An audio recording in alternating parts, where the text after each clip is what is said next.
بسم اللہ الرحمن الرحیم۔ السلام علیکم ورحمۃ اللہ وبرکاتہ۔ میت کو ڈیڈ باڈی کہنا کیوں غلط ہے؟ رسول اللہ صلی اللہ علیہ وآلہ وسلم نے فرمایا کہ قبر کے دبانے سے کوئی نہیں بچا ہے سوائے فاطمہ بنت اسد رضی اللہ عنہا کے۔ عرض کیا گیا یا رسول اللہ صلی اللہ علیہ وآلہ وسلم، آپ کے صاحبزادے قاسم بھی نہیں؟ آپ صلی اللہ علیہ وآلہ وسلم نے ارشاد فرمایا، قاسم کیا ابراہیم بھی نہیں جو اس سے بھی چھوٹا تھا؟ قبر کا دبانا مومن کے لیے ایک شفیق ماں کی طرح سے ہے جو پیار سے اپنے بچہ کو دباتی ہے۔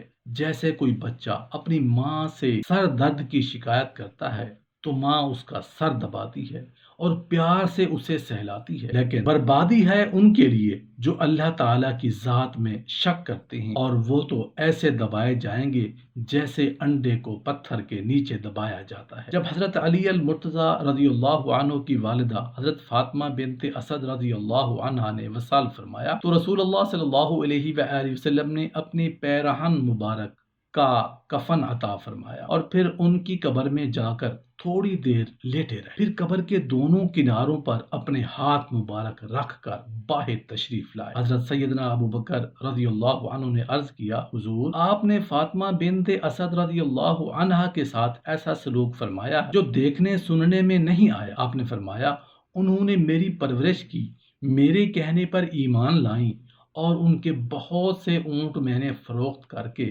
رقم راہ خدا میں صرف کی۔ ان کے مجھ پر حقوق تھے، ان کے ایمان لانے پر ان کے خاوند نے ناراضگی کا ان پر اظہار بھی کیا تھا۔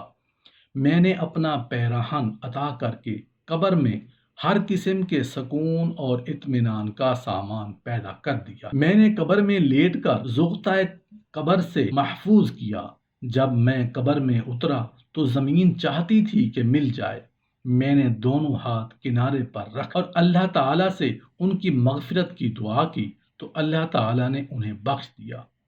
صحابہ کرام رضوان اللہ تعالیٰ علیہم اجمعین نے رسول اللہ صلی اللہ علیہ وآلہ وسلم سے عرض کیا کہ زغطۂ قبر ہر ایک کے لیے ہوگا؟ آپ نے فرمایا ہاں۔ یہ سنتے ہی ان پر خوف سطاری ہو گیا۔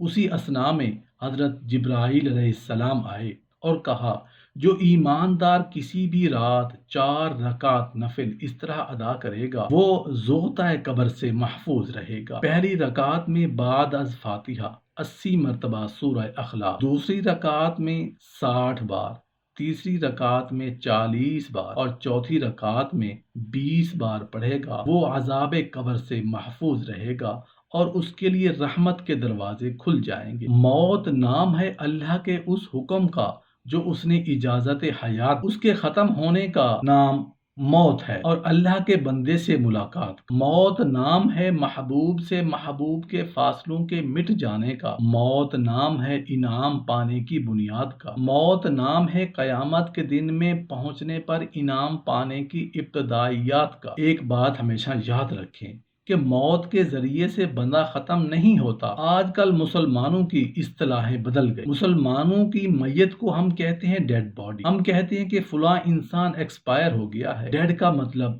ختم، ایکسپائر کا مطلب بالکل سرے سے کسی فائدے کی کوئی چیز نہیں۔ یاد رکھیں، مسلمان مرنے کے بعد ڈیڈ نہیں ہوتا، مسلمان مرنے کے بعد ایکسپائر نہیں ہوتا۔ مسلمان کی زندگی کی ابتدا ہوتی ہے۔ مسلمان جس وقت فوت ہوتا ہے نہ تو فوت ہونا انتقال ہونا کہلاتا ہے، جب مرتا ہے وہ انتقال کرتا ہے۔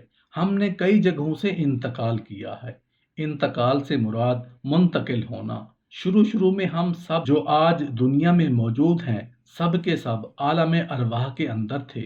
اس کے بعد ہم باپ کے پیٹھ کے عالم کے اندر آئے، پھر ہم رحم مادر میں گئے، اس کے بعد عالم دنیا میں ہمارا انتقال ہوا، پھر عالم دنیا کے اندر ہم پھل پھول کا جوان بوڑھے ہو کر عالم برزخ یعنی قبر کے عالم میں انتقال کر کے جاتے، پھر قبر سے ہم میدان محشر کی طرف انتقال کر کے جائیں گے۔ میدان محشر کے بعد پھر ہم نے اپنے انجام کو پہنچنا ہے، یعنی اللہ مقدر سنوار دے کہ ہم سب جنت میں چلے جائیں تو مسلمان ایکسپائر نہیں ہوتا۔ حضرت سعد بن معاذ رضی اللہ عنہ کا جب جنازہ لے کر روانہ ہوئے تو آفتاب کی روشنی ماند پڑ گئی۔ رسول اللہ صلی اللہ علیہ وآلہ وسلم نے فرمایا، سعد کے جنازے میں آسمان سے فرشتے اس کثرت سے اتر رہے ہیں کہ آفتاب کی روشنی ماند پڑ گئی ہے۔ جب انہیں قبر میں اتارا گیا تو قبر کے کنارے رسول اللہ صلی اللہ علیہ وآلہ وسلم بیٹھ گئے۔ آپ کا رنگ زرد پڑ گیا۔ تھوڑی دیر بعد مسکرائے اور فرمایا، اللہ تعالیٰ نے بشارت دی ہے کہ میں اپنے رسول کے چہرے کی زردی کو نہیں دیکھ سکتا، لہذا حضرت سعد کو ہم نے بخش دیا اور اس کی قبر سے جنت کے دروازے کھول دیے۔ رسول اللہ صلی اللہ علیہ وآلہ وسلم نے فرمایا، حضرت جبرائیل علیہ السلام پیغام بشارت لائے ہیں کہ جو ایماندار شب جمعہ 2 رکعت اس طرح ادا کرے کہ بعد از فاتحہ 1 بار آیت الکرسی اور 3 بار سورت اذا زلزلت الارض پڑھے گا، اللہ تعالیٰ اسے عذاب قبر سے محفوظ رکھے گا۔ رسول اللہ صلی اللہ علیہ وآلہ وسلم نے فرمایا، جو ایماندار یومیہ 160 بار سورہ اخلاص کا وظیفہ کرے گا، اللہ اسے عذاب قبر سے محفوظ رکھے گا۔ صحیح مسلم میں زید بن ثابت رضی اللہ عنہ سے روایت ہے کہ رسول اللہ صلی اللہ علیہ وآلہ وسلم نے فرمایا، اگر مجھے اس بات کا خوف نہ ہوتا